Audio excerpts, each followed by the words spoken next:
Embora possamos nos considerar avançados depois de ter um vislumbre dos 8 planetas do nosso sistema solar e suas 200 luas, temos pouca ideia do que realmente está lá fora. Tanto que existe uma especulação de que possa haver mais um planeta em nosso sistema solar. Os cientistas o chamam de Planeta X ou Planeta 9. Esse mundo desconhecido pode estar escondido além de Netuno. Asteroides e planetas anões nessa área têm órbitas alteradas de formas estranhamente inexplicáveis, e o Planeta X pode ser a razão. As histórias sobre esse planeta misterioso começaram há mais de 100 anos, com um homem chamado Percival Lowell. Lowell tinha um grande amor pelo espaço, e além de ter um bigode impressionante, também era super rico. Que homem de sorte! Ele usou suas riquezas para construir um observatório no Arizona e o dedicou a estudar os movimentos estranhos de Urano e Netuno. Sua atração gravitacional é mais lenta do que a de todos os outros planetas no nosso sistema solar, quase como se houvesse um objeto oculto puxando-os para fora do curso. Em 1906, Lowell teorizou que poderia haver outro planeta além de Netuno, provavelmente causando esses estranhos acontecimentos cósmicos. O homem chamou esse corpo espacial potencial de Planeta X. Em 1930, Plutão foi descoberto por Clyde Tombaugh no próprio observatório de Lowell. Finalmente, parecia que as pessoas tinham uma explicação para os estranhos padrões orbitais. A equipe de Lowell estava nas nuvens após a descoberta, mas suas celebrações duraram pouco. Logo, eles descobriram que Plutão era muito pequeno para ter tanto efeito nos planetas ao redor, e também estava muito longe deles. Então, estavam de volta à estaca zero. O Planeta X, se existir, tem 10 vezes o tamanho da Terra e 4 vezes o seu raio. Levaria pelo menos 10.000 anos para o planeta orbitar o Sol, e ficaria 200 vezes mais longe do que o nosso planeta natal. São 600 unidades astronômicas do centro do Sistema Solar. A saber, uma unidade astronômica é igual à distância entre a Terra e o Sol. Mas embora isso pareça muito distante, na verdade não o é. A distância entre os corpos espaciais é geralmente medida em anos-luz, e uma unidade astronômica é uma unidade de medida muito menor. Para fins de contexto, a coisa mais distante detectada da Terra é a galáxia GNZ11. Nome bonito, né? Ela fica a impressionantes 32 bilhões de anos-luz de distância. Mesmo assim, nossos telescópios ainda podem localizá-la, e apenas um ano-luz é o mesmo que 63.241 unidades astronômicas. Uau! Então, se a nossa tecnologia pode detectar uma galáxia que está tão longe, como não fomos capazes de descobrir o Planeta X? Bom, provavelmente se deve ao fato de que ele pode nem existir. A teoria do Planeta X foi bastante desmentida em 1989. Foi descoberto que a misteriosa atração gravitacional de Netuno havia sido uma pista falsa o tempo todo. Os cientistas haviam julgado erroneamente o quão grande Netuno realmente era. A Voyager 2 visitou o planeta e descobriu seu tamanho real. Essa nova informação explica as estranhas atrações gravitacionais, o que significa que não foram causadas pelo tal Planeta X. Mas não é aí que a nossa investigação termina, quando o hipotético nono planeta apareceu mais uma vez há cerca de 10 anos. Embora as evidências por trás da teoria de Lowell estivessem erradas, sua crença no Planeta X pode não estar. Em 2015, os astrônomos Michael Brown e Konstantin Batygin descobriram que havia de fato forças gravitacionais inexplicáveis em ação ali além de Netuno. Existem satélites que orbitam os planetas perpendicularmente, o que não acontece em nenhum outro lugar do nosso sistema solar. Existem também aglomerados de asteroides que se movem de maneiras muito específicas, tão específicas que é basicamente impossível que possam ser aleatórias. Ainda mais estranho, existem satélites que viajam em direções completamente opostas ao Sol, ao contrário da maioria das outras coisas no sistema solar. Um planetóide chamado Sedna também parece estar sendo puxado para alguma coisa, junto com outros 6, todos indo na mesma direção. E Brown e Batygin não são apenas quaisquer observadores estelares. Ambos são cientistas respeitados e no auge da carreira. Konstantin Batygin foi citado pela Forbes como um dos 30 cientistas que estão mudando o mundo. E Mike Brown foi o homem que rebatizou Plutão como um planeta anão. Isso significa que quando esses caras dizem algo, geralmente é bastante legítimo e você provavelmente deveria ouvir. Mas a única maneira de realmente provar que o Planeta X existe é realmente encontrando ele. E isso acabou sendo muito difícil. Para localizar o planeta, precisaríamos usar um método chamado fotometria de trânsito. É basicamente como monitoramos um monte de estrelas por um longo tempo e observamos qualquer diminuição na luz que elas emitem. Essas quedas provavelmente seriam causadas por um planeta ficando no caminho e, tadá, a existência do planeta X poderia ser provada. Mas para que esse método funcione, a Terra, o novo planeta e o Sol precisam estar perfeitamente alinhados. Essas circunstâncias são muito raras, e se essas condições não existirem, a queda na luz não acontecerá.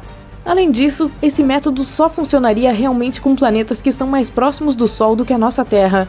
Esses são Vênus e Mercúrio. Para qualquer coisa além da Terra, essa técnica é praticamente inútil. Outra técnica que poderíamos usar é encontrar o possível planeta por meio de um bom e velho telescópio. Mas, como você pode imaginar, isso é incrivelmente complicado. O objeto mais distante que encontramos no nosso sistema solar é um planetoide apropriadamente denominado Far Far Out, ou em português, muito, muito distante. Mas ele está a apenas 140 unidades astronômicas de distância do Sol. Isso é apenas 1/4 do caminho para o planeta X. Só podemos ver um objeto por causa de seu brilho. O Sol é muito visível para nós porque emite grandes quantidades de luz, e podemos ver a Lua porque ela reflete a luz do Sol. Tecnicamente, a Lua não deveria parecer mais brilhante do que as outras coisas no céu noturno. Só parece mais clara porque estamos mais perto dela. Quanto mais longe um objeto está, menos brilhante ele parece. O principal problema de ver o teórico planeta X é que todos os objetos no nosso sistema solar obtêm sua luz do Sol. Eles refletem a luz solar e é por isso que podemos vê-los.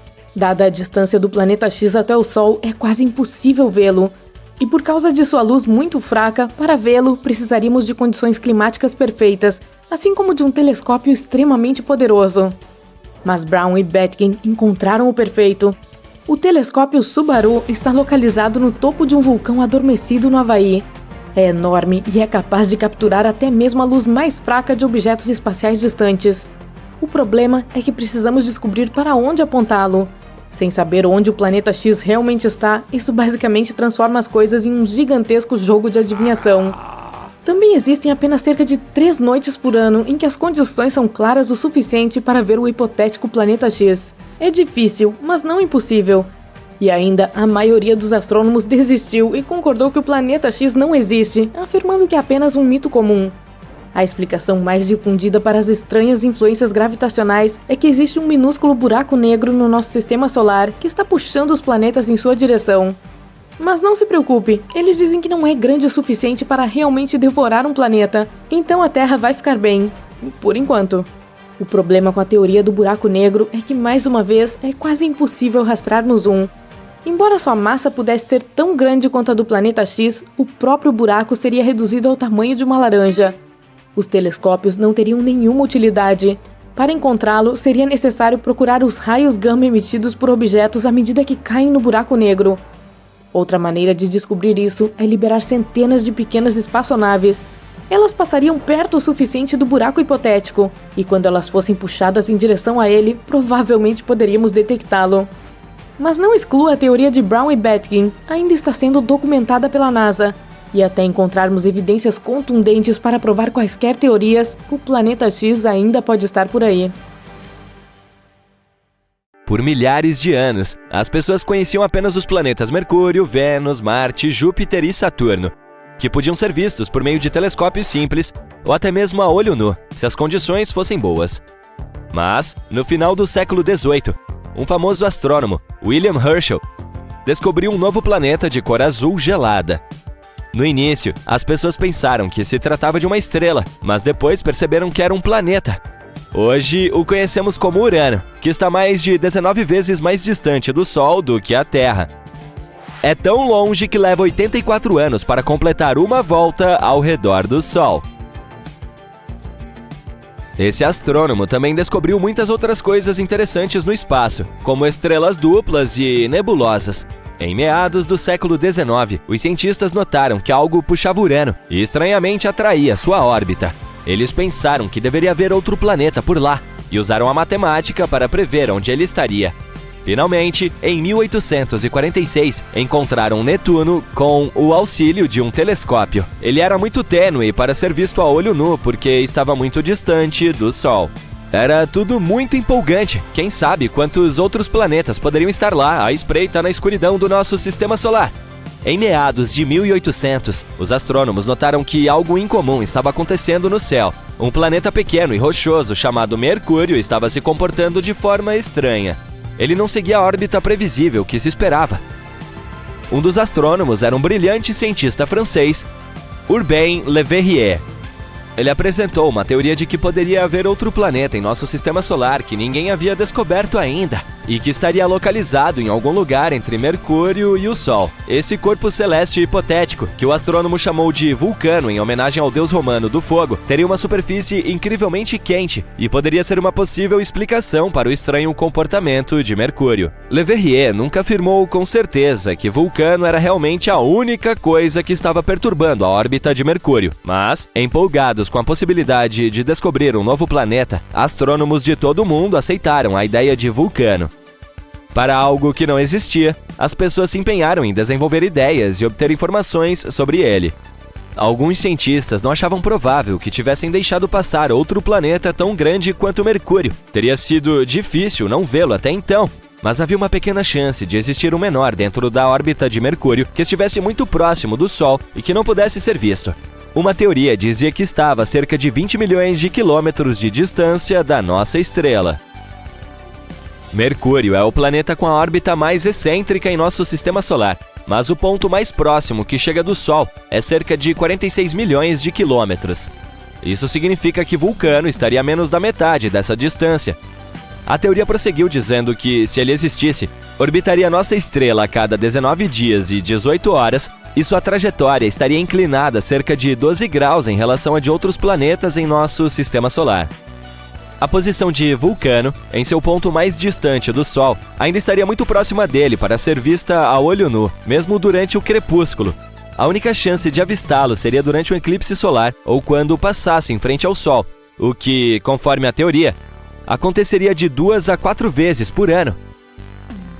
Havia uma teoria de que esse planeta misterioso estava tão próximo do Sol que só poderia ser visto durante um eclipse solar total, quando a Lua bloqueava o brilho ofuscante da estrela. Assim, toda vez que havia um eclipse, os cientistas olhavam para ela na esperança de vislumbrar Vulcano. Os pesquisadores estavam se esforçando muito, mas não importa o que fizessem, não conseguiam encontrar esse planeta misterioso. Alguns astrônomos afirmaram tê-lo visto durante eclipses, mas ninguém jamais conseguiu confirmar ou encontrar evidências disso. A teoria de Vulcano foi deixada à espera de tempos melhores. Einstein tinha uma ideia diferente. Você conhece a teoria da relatividade geral dele, certo? Foi então que ele afirmou que a gravidade não era um tipo de força natural, mas um resultado da curvatura do espaço-tempo devido à presença de objetos espaciais gigantes, como planetas e estrelas. Os planetas giram em torno do Sol em sua órbita normal, porque o espaço-tempo é curvo. Isso significa que eles estão meio que caindo em direção à estrela central do nosso sistema solar. Albert Einstein tentou explicar a órbita incomum de Mercúrio usando sua própria teoria da relatividade. Diferente dos outros planetas de nosso sistema solar, a de Mercúrio não era tão circular. Em vez disso, parecia oscilar levemente, como se houvesse uma força invisível puxando-o para longe. O genial cientista disse que isso poderia estar acontecendo porque a gravidade maciça do nosso Sol estaria, na verdade, curvando o tecido do espaço-tempo ao seu redor. Ele afirmou ser possível que essa situação tenha alterado um pouco a órbita de Mercúrio. A comunidade científica levou algum tempo para testar essa teoria, mas ela acabou parecendo ser a mais plausível. Embora a teoria de Einstein tenha nos dado uma explicação mais elegante para a estranha órbita de Mercúrio, alguns cientistas ainda mantinham a esperança em Vulcano. Foi especialmente difícil abandonar a ideia sobre ele, porque Mercúrio também é realmente difícil de ver de onde estamos. Porém, mais tarde, cada vez mais cientistas começaram a aceitar a teoria de Einstein acima de sua imaginação e observavam um eclipse solar total, especificamente para testar a teoria da relatividade de Einstein, não por causa de Vulcano. Este não foi o único planeta hipotético sobre o qual todos estavam falando. Na era mais recente, alguns acreditam que poderia haver um outro misterioso à espreita na parte externa de nosso sistema solar. Porém, é mais provável que este exista. Ninguém o viu diretamente ainda, mas simulações de computador mostram que o chamado Planeta 9 ou X provavelmente está em algum lugar além de Netuno. Ambos podem ser semelhantes em tamanho. O planeta X pode ser 10 vezes mais massivo do que a Terra, e circular em torno da nossa estrela em uma forma alongada, além de estar em média 20 vezes mais distante do Sol do que Netuno. Um ano lá pode durar de 10.000 a 20.000 anos terrestres. Em comparação, um ano em Netuno leva 165 anos terrestres. Algo tão grande se movendo além desse planeta poderia explicar as órbitas incomuns de objetos menores no cinturão de Kuiper. Esta é a área do nosso sistema solar, além de Netuno e onde ele orbita. É muito provável que existam muitos asteroides, cometas e outros corpos menores lá, a maioria feita de gelo. Havia outro planeta hipotético chamado Nibiru. Você lembra dos rumores de que o mundo poderia acabar em 2012? Um dos cenários populares era Nibiru, que, segundo alguns, atingiria a Terra no final do ano. É claro que não aconteceu nada. Ainda estamos aqui! Mas a ideia parecia interessante. As histórias começaram na década de 1970, quando um homem chamado Zecharia Sitchin mencionou Nibiru em seu livro O 12º Planeta, afirmando que ele orbita o Sol a cada 3.600 anos. Mas não há nenhuma chance de um corpo celeste com uma órbita tão excêntrica não perturbar outros planetas em nosso sistema solar com sua gravidade. E se ele realmente estivesse chegando tão perto da Terra em 2012, deveríamos ser capazes de vê-lo a olho nu. Alguns cálculos simples mostraram que Nibiru teria sido quase tão brilhante quanto Marte em seu ponto mais escuro e mais brilhante do que as estrelas mais fracas que você vê de uma cidade. Bem, talvez tenhamos mais sorte nos próximos 3.500 e poucos anos. Em 2011, apareceu um cometa chamado Elenin, que muitas pessoas pensaram que poderia ser Nibiru. Mas quando olhamos para cometas e planetas por meio de um telescópio, vemos que eles têm uma aparência diferente.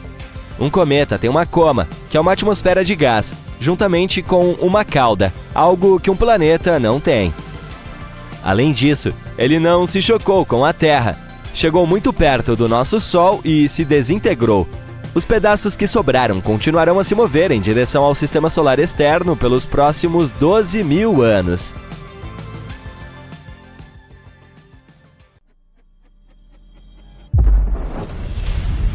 Quando se explode planetas, tudo fica em chamas. Atmosferas são eliminadas. As coisas saem voando. Tudo desmorona. O mundo se torna mais brilhante do que uma dúzia de sóis. Você fecha os olhos e tapa os ouvidos. Seu cabelo está em pé. O poder absoluto de uma explosão cósmica é aterrorizante. Algum tempo antes da explosão, você está pairando na escuridão quase completa. Abaixo, você vê a Lua. Ou o que você acha que se parece com a Lua. A superfície dessa esfera de cor clara é marcada por crateras deixadas por meteoritos. Você vê enormes colinas íngremes que se estendem por quilômetros. É Mercúrio. E agora você vai explodi-lo. Como se estivesse em câmera lenta, você observa o planeta desmoronar. E então, em um piscar de olhos, vê uma parede de destroços se formando sobre você. Primeiro, pedaços gigantes de rocha são tudo o que resta da crosta sólida e do manto rochoso do planeta. A aparência e a estrutura dos destroços que voam em sua direção mudam. Agora, a coisa parece líquida, como respingos de mercúrio. Esse é o núcleo metálico de Mercúrio explodindo. Costumava ocupar 85% do volume do planeta. E, finalmente, um fogo de artifício de peças sólidas novamente. É o núcleo sólido do planeta. A explosão é tão poderosa que coloca a Terra em uma órbita diferente. O Sol soluça e engole uma enorme nuvem de poeira. Isso é tudo que Mercúrio deixou para trás. Mas não se preocupe, nosso sistema solar não perderá planetas. Toda essa explosão é apenas um experimento temporário. Assim que termina de assistir ao programa, você pressiona outro botão e o planeta se recompõe como se você tivesse rebobinado. Você se aproxima do próximo planeta em seu caminho. Sua superfície está escondida sob uma atmosfera super densa composta de dióxido de carbono. Se você decidisse pousar em Vênus, veria nuvens espessas de ácido sulfúrico passando. Você veria a superfície do planeta marrom avermelhada, seca e incrivelmente quente. Provavelmente andaria por planícies lisas cobrindo 2/3 da superfície do planeta. Você ficaria boquiaberto com os vulcões espalhados por Vênus, todos os 1.600. Infelizmente, você não poderá fazer nada disso, porque pressiona o botão. Bum! Pedaços enormes de basalto voam para longe do centro da explosão. Essa costumava ser a crosta do planeta, com 18 quilômetros de espessura. Então, você avista meteoros em chamas brilhantes voando em sua direção a uma velocidade incrível. São pedaços do manto rochoso derretido de Vênus. A chuva de fogo parece interminável, talvez porque o manto tivesse 1.900 quilômetros de espessura. Mas essa não é a parte mais massiva do planeta. O poder da explosão separa o núcleo metálico de ferro de Vênus. Este núcleo costumava ter o dobro da largura do manto. Você alcança uma bola de gude azul que é o seu planeta natal. Como será seu interior espalhado no espaço? De cima, a Terra parece bonita. 71% de sua superfície é azul devido a toda aquela água, mares e oceanos. Existem também áreas de redemoinhos verdes, amarelos e marrons e brancos. Você pressiona o botão. O planeta se desfaz em uma tempestade de pedras. Elas são o que resta da crosta fina da Terra e do manto muito mais espesso. Costumava ocupar quase 84% do volume do planeta inteiro.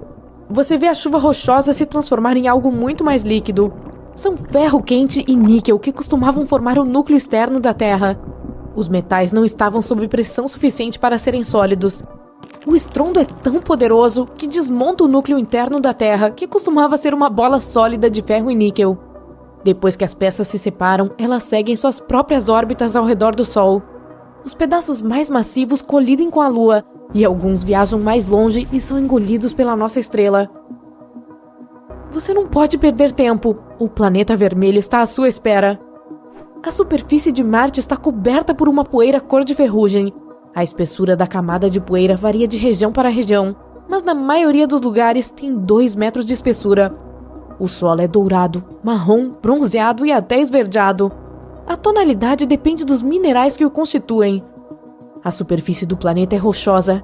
É coberta por leitos de lagos secos, crateras, vulcões e desfiladeiros.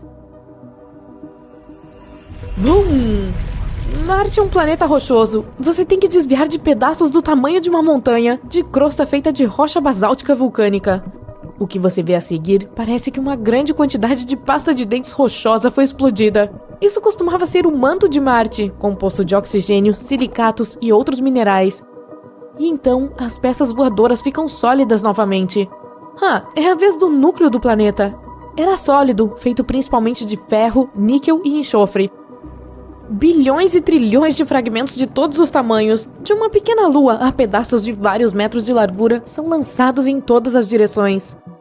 Mas apenas algumas peças têm impulso suficiente para deixar o sistema solar. Todo o evento muda ligeiramente a órbita da Terra, e a temperatura em nosso planeta sobe em 10 graus Celsius. Você deixa planetas rochosos para trás e se aproxima do primeiro gigante gasoso em seu caminho. É Júpiter.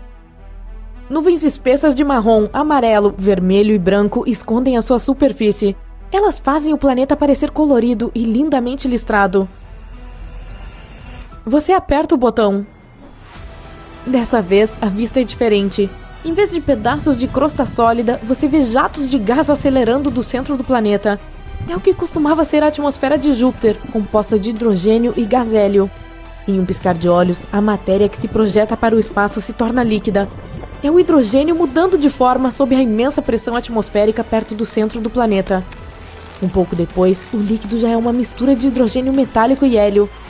E, finalmente, algo sólido.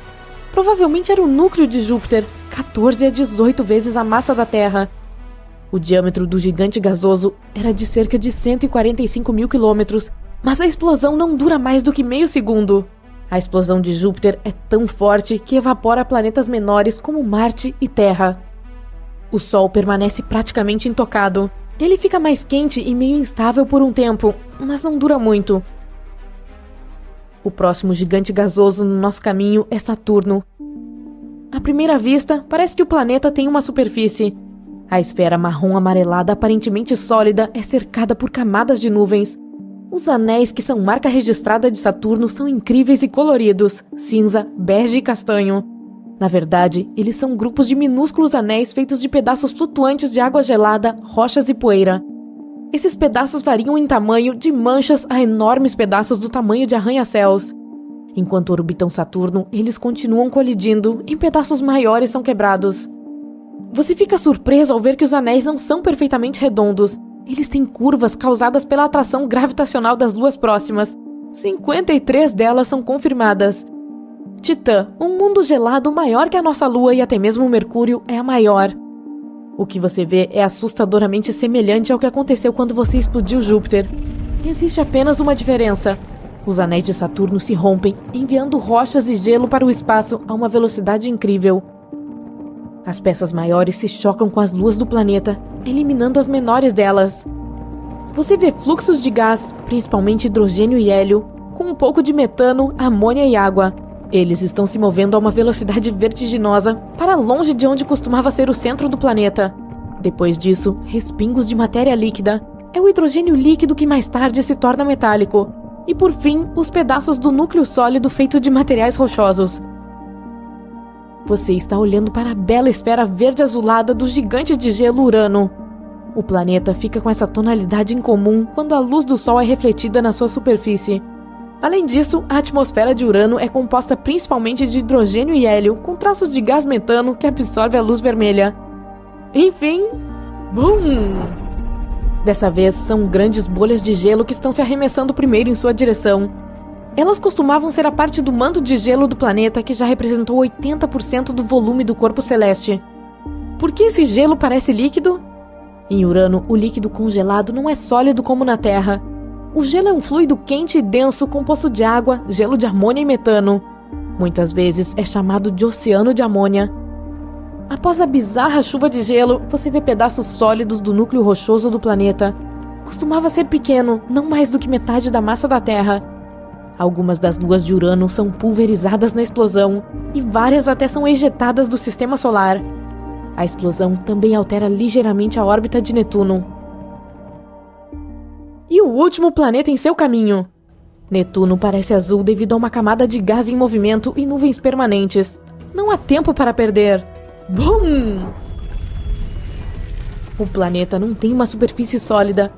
É por isso que após apertar o botão, você vê um manto líquido de Netuno estourando. Parece um balão cheio de água lançado do 50º andar. Isso envia respingos de água, amônia e gelo de metano para o espaço. É seguido por restos do manto do planeta que se assemelham à lava.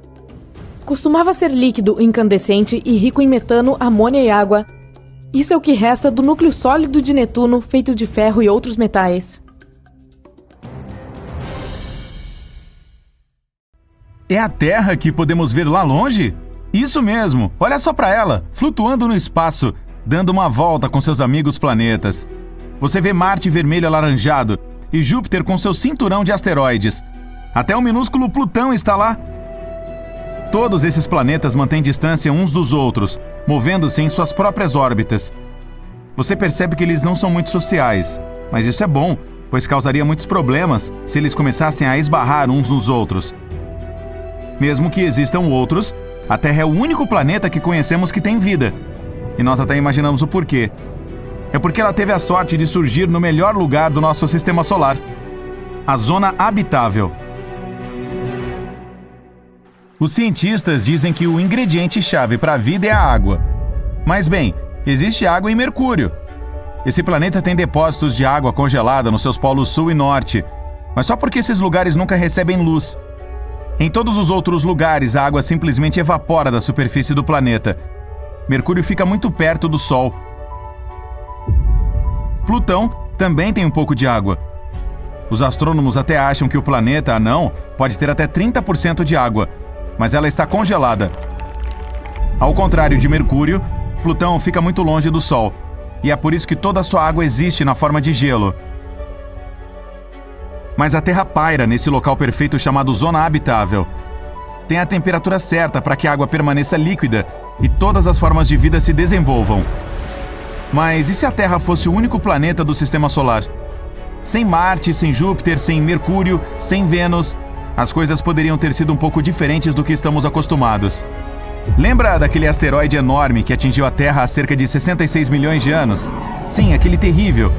Bem, sem Júpiter e seu cinturão de asteroides, nosso planeta seria constantemente atingido por meteoritos e asteroides. E alguns deles seriam tão grandes quanto aquele que causou toda aquela tristeza aos dinossauros. Esses carinhas rochosos ficariam vagando pelo espaço sem ninguém nem nada para detê-los. E se a Terra fosse o único planeta, também seria o único alvo. Mas isso não é tudo. Olha todo este espaço enorme que a Terra teria só para ela. Isso significa que nosso planeta teria a oportunidade de viajar um pouco. Poderia até escolher sair da zona habitável. Mas então a vida no nosso planeta ainda seria a mesma? Digamos que a Terra tivesse começado a se afastar do Sol. Assim logo ficaria muito frio no planeta. Imagine um lugar onde o Sol não brilha mais. Escuro, frio, coberto de gelo e neve o ano todo. Essa seria nossa Terra se ela fosse para mais longe do Sol. Se isso acontecesse, nossas cidades começariam a ficar muito diferentes. Neste instante, a Terra está cheia de vida. Vá até qualquer parte e você verá árvores verdes e grama por tudo. Haverá pessoas caminhando, sentadas nos bancos, curtindo o sol. Você certamente encontrará alguém jogando futebol ou frisbee. Nos gramados dos parques, haverá pessoas descansando sobre suas toalhas, aproveitando o sol. Algumas estarão lendo livros, relaxadas e felizes. De volta ao espaço, você vê a Terra novamente. O planeta ainda está no lugar favorito dele, e é por isso que a vida é tão bonita lá. Mas espere, ele está se movendo? Nosso planeta está definitivamente mais longe do Sol agora. Isso mudou as coisas para a Terra? Na verdade, ela parece um pouco mais azul agora. Lá embaixo, a famosa Califórnia dourada não está mais tão dourada assim. Ela está sombria e escura, bem parecido com muitos outros lugares da Terra. Nova York está coberta de gelo. Mesmo nos lugares mais quentes, as temperaturas agora estão abaixo de zero. Inclusive paraísos tropicais como as Bahamas. Depois de um tempo, a água líquida se transforma em gelo. Os oceanos agora parecem pistas de patinação gigantes, exceto que não há ninguém para andar de patins lá, já que o planeta ficou muito frio para ter vida. Ok, mas então, e se, em vez de se afastar ainda mais do Sol, a Terra se aproximasse, com as pessoas ainda a bordo? Uau! As temperaturas aqui são malucas! Quentes demais para aguentar. O clima ficaria cada vez mais quente. Os desastres naturais começariam a acontecer com mais frequência. Furacões e inundações seriam uma coisa comum na Terra agora. E logo o planeta ficaria quente demais para as pessoas suportarem. As partículas do Sol se tornariam uma ameaça séria. A atmosfera ficaria lutando para proteger a Terra da radiação solar. Mas esse escudo ficaria cada vez mais fraco. Não haveria água líquida em lugar algum. Talvez apenas em depósitos subterrâneos. A Terra se pareceria um pouco com Marte, toda rochosa e estéril. O rio Mississippi secaria e deixaria para trás um enorme cânion. Todos os oceanos também teriam desaparecido. No momento, a Fossa das Marianas é o lugar mais profundo que se conhece na Terra. É incrivelmente difícil chegar no fundo dela, por causa da enorme pressão da água ali. Mas sem água, as viagens ao ponto mais profundo da Terra seriam possíveis. Isso ajudaria as pessoas a descobrirem mais alguns segredos da Terra. Se ainda houvesse pessoas vivendo no planeta seco e escaldante, é claro. Em outras palavras, se alguém fosse explorar a Terra depois que o planeta se aproximasse do Sol, tudo seria completamente diferente. Mas e se a Terra não se movesse e tudo ficasse igual? A única diferença seria que não haveria outros planetas ao nosso redor. Isso mudaria a maneira como o espaço é explorado. Claro, ainda haveria navegação, comunicação e satélites meteorológicos e, quem sabe, telescópios espaciais. Mas não haveria nenhum outro objeto espacial perto o suficiente para que enviassem missões para lá. Isso afetaria o futuro também. Se as pessoas não tivessem o desejo ou a oportunidade de ir para o espaço, investiriam no seu planeta natal. Elas iriam construir cidades no céu em vez de procurar outros planetas para colonizar. Hoje em dia, se você tiver um telescópio de última geração, verá estrelas distantes e outros planetas.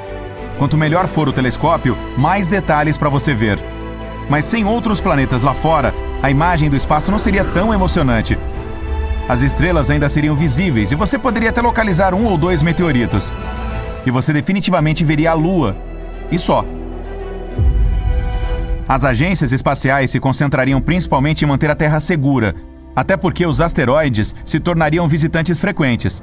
Para proteger o planeta, os cientistas teriam que descobrir maneiras de se livrar deles, como um enorme feixe de raio laser, que quando ligado poderia ir até a Lua e ainda mais longe. Em vez de construir foguetes para explorar o espaço, a SpaceX e a NASA estariam no ramo de eliminação de asteroides. As pessoas nem pensariam em entrar em contato com outras civilizações. Se não houvesse planetas semelhantes à Terra, considerariam isso um esforço desperdiçado. Isso significa que nenhum sinal de rádio seria enviado constantemente para o espaço. Um fato curioso: em fevereiro de 2008, a canção dos Beatles, Across the Universe, que quer dizer através do universo, foi transmitida no espaço sideral para comemorar o 40º aniversário da música e o 50º aniversário da NASA. Na década de 70, as pessoas também enviaram um sinal de rádio para o espaço. Ele continha algumas informações básicas sobre os humanos e o sistema solar, mas foi mais uma amostra de tecnologia do que uma tentativa de contatar amigos alienígenas que poderíamos ter. Sem planetas por perto, o mundo da ficção científica também mudaria. Não haveria mais filmes sobre a exploração do espaço. Nenhuma nave espacial enorme, nem foguetes apareceriam na telona. E como não haveria expedições para outros planetas, nenhum astromóvel seria enviado ao espaço para procurar sinais de vida e explorar novos mundos, como o que os robôs estão fazendo agora em Marte. As pessoas se concentrariam mais no seu próprio planeta. Por exemplo, elas começariam a explorar suas localidades. As novas tecnologias nos permitiriam cavar muito, muito mais fundo, atravessando a crosta terrestre e muito mais além. Vai dizer que uma viagem ao núcleo do planeta não parece emocionante. Em vez de astronautas, haveria exploradores das profundezas do subsolo. Talvez eles seriam chamados de terranautas. Novas tecnologias de perfuração seriam inventadas para tornar o processo de escavação mais eficaz. Haveria novos tipos de veículos. Eles seriam criados para perfurar e proteger os exploradores da enorme pressão subterrânea. Ao explorar o mundo sob a superfície do planeta, as pessoas provavelmente encontrariam formas de vida totalmente novas. Essas seriam criaturas misteriosas, que evoluíram para sobreviver no escuro, em temperaturas extremas, quase sem comida. Certamente isso ajudaria as pessoas a entender mais sobre seu planeta-mãe. A Terra não é plana, mas Júpiter pode ter sido. Em vez de ser uma grande bola redonda, os gigantes gasosos em nosso sistema podem ter começado mais como panquecas achatadas. Júpiter é um dos mais antigos de nossos vizinhos. Tem 4,6 bilhões de anos, assim como o nosso Sol. E quando era apenas um planeta bebê, provavelmente se formou por meio de um processo chamado instabilidade de disco. Tudo começa com as estrelas. Quando uma estrela está se formando, ela não se parece com um objeto redondo, é mais como um grande disco de material. Durante esse estágio, sopram ventos muito quentes feitos de partículas carregadas. A poeira nesse disco contém elementos como carbono e ferro. Algumas delas colidem e se unem, formando objetos maiores. A poeira se transforma em seixos, os seixos se transformam em rochas e as rochas se chocam umas com as outras, ficando maiores. O gás no disco ajuda todos esses pedaços sólidos a se unirem. Alguns se quebram, mas outros permanecem, e são eles que se tornam as peças básicas dos planetas. Eles são chamados de planetesimais. Até mesmo os gigantes gasosos, como Júpiter, começaram como minúsculas partículas de poeira menores que um fio de cabelo humano. Por fim, elas formaram seus próprios discos de gás, grandes e em forma de anel, que começaram a girar em torno do nosso Sol, crescendo e juntando gás e rochas como bolas de neve. Os gigantes gasosos são especiais. Eles nasceram das partes mais frias do disco. Nas áreas frias, as moléculas são mais lentas, o que as torna mais fáceis de serem pegas. Nesses locais, a água pode congelar, e pequenos pedaços de gelo se unem e se misturam à poeira. Essas bolas de neve sujas se juntam e formam os núcleos de planetas enormes como Júpiter, Saturno, Urano e Netuno. Nas áreas mais quentes e próximas à estrela, planetas rochosos como Mercúrio, Vênus, Terra e Marte começaram a se formar. Depois que os gigantes gelados nasceram, não sobrou muito gás para esses planetas menores. Pode levar dezenas de milhões de anos para que esses planetas rochosos se formem após o nascimento da estrela. E o nosso Sol estava crescendo ao mesmo tempo, sugando gás próximo e empurrando o material distante ainda mais para fora. Depois de bilhões de anos, o disco mudou completamente, transformando-se em uma estrela redonda com vários planetas, planetas anões, asteroides, luas, meteoroides e cometas ao seu redor. Recentemente, simulações mostraram que esses protoplanetas, como são chamadas essas primeiras bolas empoeiradas, não começam com a aparência dos planetas que conhecemos. No caso de gigantes gasosos como Júpiter, eles se pareciam mais com bolas esmagadas ou chocolates M&M's, não do tipo com amendoim. Quando o Sol era jovem, o disco de gás e poeira que o cercava esfriou e se tornou instável. Ele começou a se quebrar em grandes pedaços que colapsaram dramaticamente sob enorme gravidade para criar Júpiter. Com o tempo, ele se tornou um gigante gasoso redondo. Há muitas esquisitices que podem acontecer durante esse processo de formação de planetas. Você já se perguntou por que Vênus ou Urano giram na direção oposta em comparação com outros planetas? Normalmente, quando as coisas se formam a partir de um disco giratório de gás, elas tendem a girar na mesma direção. Por exemplo, se você girar um monte de bolas em uma corda, todas elas girarão na mesma direção. Portanto, teoricamente, todos os planetas também deveriam girar na mesma direção. Mas há muitos objetos que se movem rapidamente, como cometas e asteroides em nosso sistema solar. Quando eles se chocam com planetas, especialmente durante seus primeiros dias, essa colisão pode fazer com que os planetas girem na direção oposta. Vênus e Urano provavelmente sobreviveram a uma colisão maciça. Felizmente, eles não foram repelidos para o espaço sideral. A gravidade do Sol e dos planetas próximos os puxou de volta para o lugar. Há também os chamados planetas acoplados por maré. Esses são corpos celestes que giram de uma forma em que um lado está sempre voltado para sua estrela, enquanto o outro lado permanece em uma escuridão perpétua. Portanto, um lado é sempre muito quente, enquanto o outro é extremamente frio. Se estivéssemos em um planeta como esse, só conseguiríamos viver em uma linha tênue entre os lados. Esses planetas se formam quando estão muito próximos de sua estrela. As forças gravitacionais são extremamente fortes e, com o passar do tempo, essas forças diminuem a rotação do planeta até que ela coincida com o tempo necessário para orbitar a estrela. Imagine que você está girando em sua cadeira. Alguém se aproxima de você e, segurando a cadeira com as mãos, começa a girar com você. Dessa forma, vocês sempre estarão de frente um para o outro. Os planetas acoplados por maré funcionam mais ou menos assim. A nossa Lua é acoplada por maré em relação à Terra, e é por isso que só vemos um lado dela. Descobrimos mais de 5.000 planetas fora de nosso sistema solar, chamados exoplanetas. Alguns deles têm órbitas muito estranhas. Por exemplo, planetas com órbitas incrivelmente longas, milhares de anos para fazer uma viagem ao redor da estrela, ou órbitas muito tortuosas, semelhantes às de cometas, ou os chamados Júpiteres quentes, que estão muito próximos de sua estrela, muito mais próximos do que Mercúrio está do nosso Sol. Mas esses planetas não podem ter se formado onde estão agora. À medida que seu sistema solar evoluiu, eles mudaram de posição por algum motivo. Esse rearranjo é chamado de migração planetária. Há 3 maneiras principais de essa migração acontecer. Primeiro, por causa do gás e da poeira que giram ao redor do planeta. Quando um planeta se choca com esse material, pode criar padrões espirais no gás.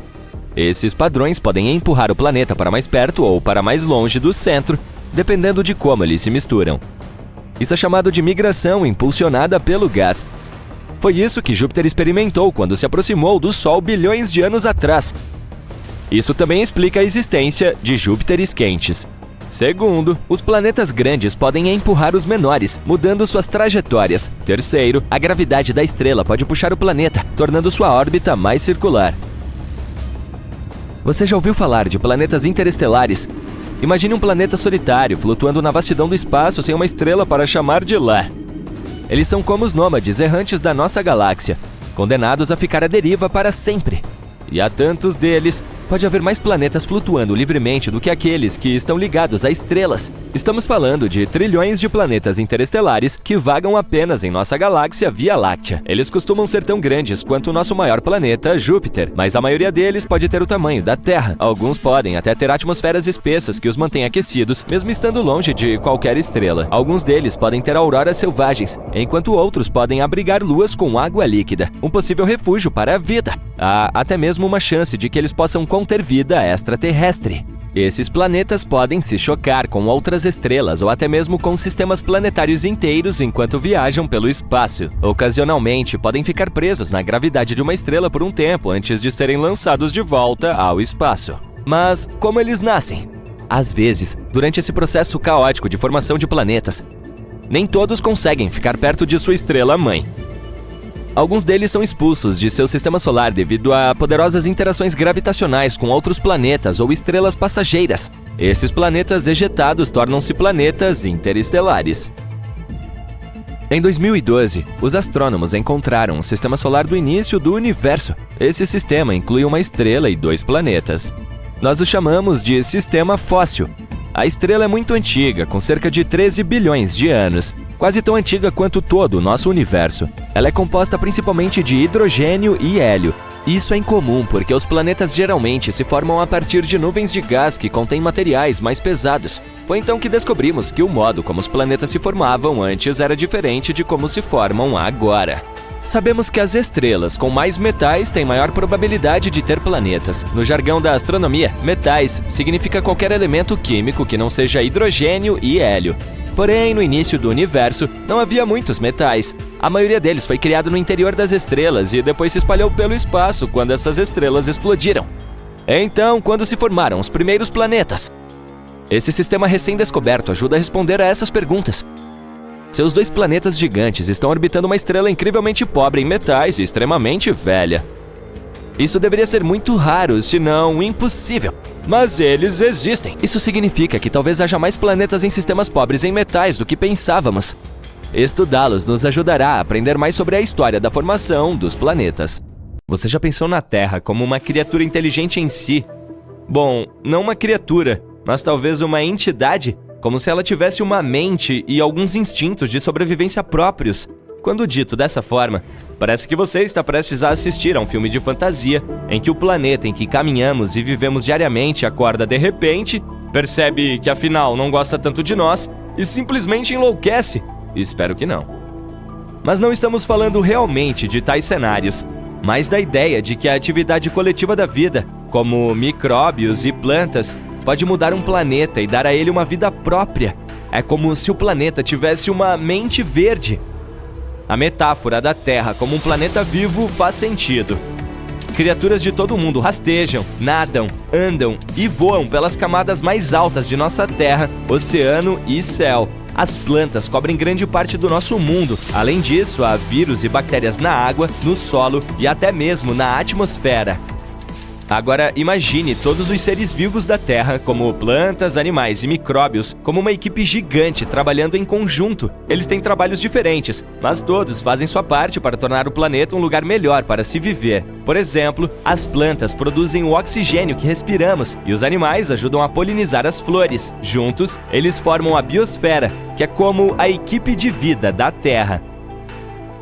É aí que a ideia de inteligência planetária entra em cena. Assim como indivíduos e grupos podem ser inteligentes, um planeta inteiro também pode ser. Os pesquisadores acreditam que devemos medir a inteligência do planeta por sua capacidade de se manter em funcionamento para sempre. E assim como os seres humanos precisam trabalhar juntos para sobreviver, a inteligência coletiva de um planeta é medida pela capacidade de toda a vida nele existente de trabalhar em conjunto para atingir esse mesmo objetivo. É como se o planeta fosse um sistema complexo que sabe como cuidar de si mesmo, como as florestas. Elas podem compartilhar nutrientes por meio de suas redes subterrâneas secretas de fungos. Isso ajuda todas as árvores a se manterem saudáveis. Obviamente, podemos aprender muito com as florestas. Se fôssemos para o universo da fantasia em busca de planetas inteligentes e conscientes, com certeza escolheríamos Mogo, do Lanterna Verde. É uma entidade planetária específica que pode fazer coisas como mudar seu clima e alterar a gravidade, o crescimento das plantas ou algumas outras condições da superfície. Ou que tal a deslumbrante Pandora de Avatar? Você se lembra das cenas fascinantes da flora e da fauna de lá, com órgãos que podem lembrá-lo de tentáculos? Eles permitem que as criaturas se interconectem umas com as outras em um nível neural. É como se o planeta inteiro fosse um cérebro gigante com muitas árvores menores, criaturas e outras peças como se fossem as suas células. Estamos longe disso, mas ainda é bom imaginar. No momento, nossa civilização está no estágio que os cientistas chamam de tecnosfera imatura. Isso significa que ainda estamos muito concentrados no uso de tecnologias que nem sempre são boas para o nosso planeta. Não temos uma inteligência planetária ou uma compreensão coletiva do que precisa ser feito para melhorar o nosso planeta. Em vez disso, estamos todos fazendo nossas próprias coisas. Quer dizer que não estamos no pior estágio. Os pesquisadores criaram 4 estágios do passado e do futuro da Terra para explicar como a inteligência planetária poderia impactar o futuro da humanidade a longo prazo. O primeiro estágio é o que chamamos de biosfera imatura. Foi quando a vida começou na Terra bilhões de anos atrás. Apenas micróbios estavam presentes na Terra nua, sem nenhuma vegetação. Não havia nenhum impacto global. o que significa que esses micróbios ainda não podiam afetar a Terra, sua atmosfera ou outros sistemas de forma alguma.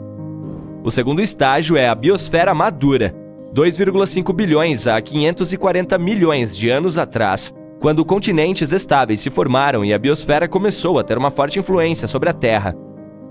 O terceiro estágio, conhecido como tecnosfera imatura, é onde estamos agora, com sistemas interligados de comunicação, tecnologia, transporte, eletricidade e computadores que extraem recursos dos sistemas da Terra e afetam a biosfera. O quarto estágio, também conhecido como tecnosfera madura, é onde a Terra deve almejar estar no futuro. Isso significa que a tecnologia beneficiará todo o planeta. Usaremos formas sustentáveis de energia, como a energia solar. A inteligência planetária é o sinal de um planeta maduro, e os pesquisadores estão tentando descobrir como podemos avançar em direção a ela. Portanto, as coisas que fazemos em um nível individual importam. A atividade coletiva da vida, como micróbios ou plantas, pode mudar um planeta e torná-lo mais do que apenas uma rocha sem vida flutuando no espaço. Por meio da biosfera, nosso planeta natal meio que descobriu como abrigar a vida por si só há bilhões de anos. E ainda está funcionando. Agora precisamos descobrir como ter um tipo semelhante de sistema de automanutenção, mas desta vez com a tecnosfera. É difícil imaginar que os planetas possam se tornar autoconscientes como Pandora ou algum outro mundo consciente imaginário por aí. Há algumas razões para isso. Primeiro, megafauna. Os planetas se formam com base em como diferentes materiais, como rochas, gases e líquidos, se reúnem em torno de uma nova estrela. É como uma grande reunião de família, em que todos trazem ingredientes diferentes para fazer um prato delicioso. E assim como esses ingredientes não se transformarão repentinamente em um ser vivo, os materiais que compõem um planeta não se transformarão simplesmente em criaturas autoconscientes. Na Terra, após bilhões de anos de reações químicas complexas, algumas moléculas começaram a se replicar e a carregar informações. Foi assim que a vida em nosso planeta começou. E a Terra é o único exemplo que temos. Aqui está o segundo motivo: fuga de cérebros. Imagine que você tem um grande jardim onde planta muitos cogumelos ou bactérias, esperando que eles se tornem realmente inteligentes e o ajudem a cuidar do jardim. Mas os cogumelos e as bactérias não têm cérebros como nós. Talvez eles nem precisem disso.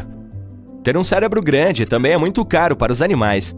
É preciso muita energia para mantê-lo funcionando. Portanto, os animais só se tornam tão inteligentes quanto precisam ser para sobreviver e prosperar em seu ambiente. Os cães e gatos são bastante inteligentes, porque precisam ser capazes de evitar o perigo e encontrar comida. Eles não precisam do tipo de inteligência humana para coisas como construir casas, criar arte ou inventar novas tecnologias. Portanto, seria difícil fazer com que todos os seres vivos e plantas tenham o mesmo nível de inteligência.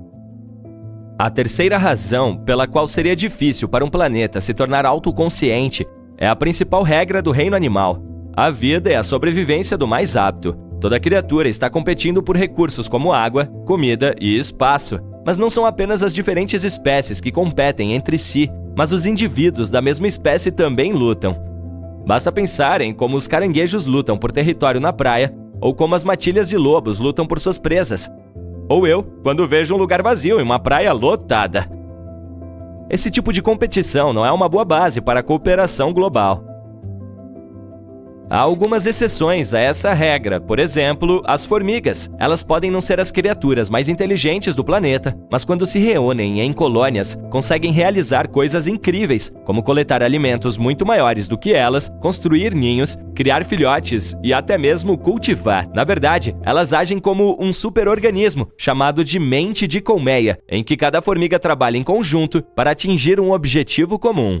Insetos como abelhas e formigas são muito altruístas e trabalham juntos para garantir a reprodução de sua rainha. Se uma grande colônia de formigas tomasse conta de todo o nosso planeta, ela poderia agir como uma única mente e trabalhar em prol dos interesses da colônia e do planeta até que os recursos se esgotassem. Mas, na realidade, é difícil imaginar que qualquer organismo, mesmo um superorganismo, possa atingir esse nível de autoconhecimento e consciência. Número 5. Como poderíamos manter contato? Quando se trata de comunicação, As formigas usam feromônios e os humanos usam os nervos. Esses dois métodos funcionam bem para organismos pequenos, mas quando se trata de uma entidade gigante do tamanho de um planeta, seria difícil tornar essa comunicação rápida e eficiente. Portanto, a comunicação dentro de uma entidade do tamanho de um planeta seria muito mais lenta do que a que temos em nossas casas, como nossos computadores ou smartphones. Bom, vamos continuar sonhando com Pandora. Você já se perguntou como seria se cada planeta em nosso sistema solar tivesse o tamanho da Terra? Bem, está na hora de mergulhar neste cenário de fundir a cuca. Imaginemos como seria cada planeta se fosse tão grande quanto o nosso amado planeta azul. Será que a paisagem árida e vermelha de Marte se tornaria de repente um oásis verde exuberante? Será que o gigante de gás Júpiter desapareceria? E como isso afetaria nosso sistema solar como um todo? Estaríamos todos nós condenados? Apertem os cintos e vamos descobrir. O primeiro planeta em nossa lista é Mercúrio, o menor do nosso sistema solar. Mas agora esqueça o Mercúrio com tamanho tipo Lua. Ao invés disso, imagine-se na superfície de um inferno superdinâmico e incandescente. Há muitas crateras e vulcões ativos ao seu redor, e bem na sua frente está um enorme e cegante sol brilhante. Que pesadelo! Mas vamos esmiuçar essas mudanças. Bem, junto com o tamanho de Mercúrio, tanto sua massa quanto sua gravidade aumentariam. Nesse caso, é possível que Mercúrio tivesse mais atmosfera. As temperaturas lá são extremas, não só porque está muito perto do Sol, mas também por causa de sua atmosfera muito fina.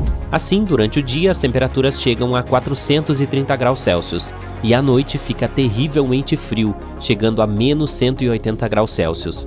Mas agora, quando a gravidade é mais forte, Mercúrio poderia ter uma atmosfera mais densa. Assim, o calor seria melhor distribuído em todo o planeta. E a atmosfera não é a única coisa que poderia torná-lo mais quente. Se Mercúrio se tornasse maior, provavelmente experimentaria um aumento do aquecimento interno devido à compressão gravitacional, e, hipoteticamente, sua atividade tectônica poderia aumentar. Em outras palavras, paisagens mais interessantes, mais montanhas e vulcões ativos mais assustadores. Parabéns, você transformou Mercúrio em Vênus 2.0. Para nós, todas essas mudanças não seriam muito agradáveis e seria muito mais difícil enviar nossas naves espaciais para lá.